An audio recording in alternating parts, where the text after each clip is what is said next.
vítejte u mého dnešního nového YouTube videa. Moje jméno je Klárka a jsem filozofka v pohybu. V tomhle videu bych vám ráda ukázala, co bych vám tady ráda předávala na tomhle kanále a na co se můžete těšit. Pro studium filozofie jsem se rozhodla až úplně náhodně ve čtvrťáku na Gimplu, když jsme ji brali v ZSV. Ona mě úplně chytla a já jsem si řekla, že to je to, co jsem vždycky strašně chtěla.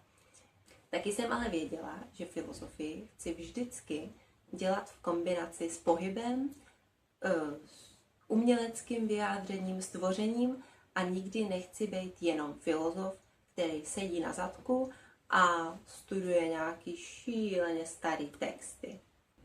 Proto jsem vymyslela tuhle koncepci propojení filozofie s mým milovaným pohybem.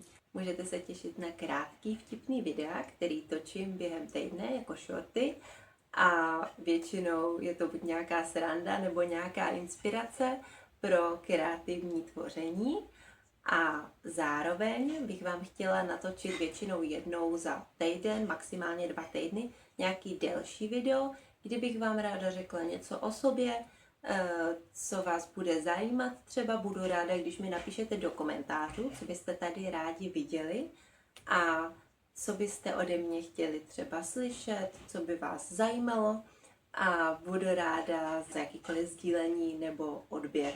Budu se těšit, že si tady vybudem takovej hezký prostor pro sdílení radosti z pohybu a pro sdílení radosti z jakýchkoliv kreativních věcí. Já ráda zpívám, tančím, hraju na ukulele a vůbec strašně ráda umělecky tvořím a myslím si, že je to hrozně důležitý i pro psychickou pohodu se umět odreagovat od toho učení a nebýt furt jenom zalezlá doma a dřepět u učení. Kromě toho si myslím, že filozofické myšlenky se nejlíp usazují ve člověku, když je v pohybu nebo při nějakým uměleckém tvoření, když něco dělá umělecky a ne když jenom sedí a uměle vytváří nějakou filozofii. Filozofie vám propojí úplně všechno a v tom si myslím, že je právě její největší kouzlo.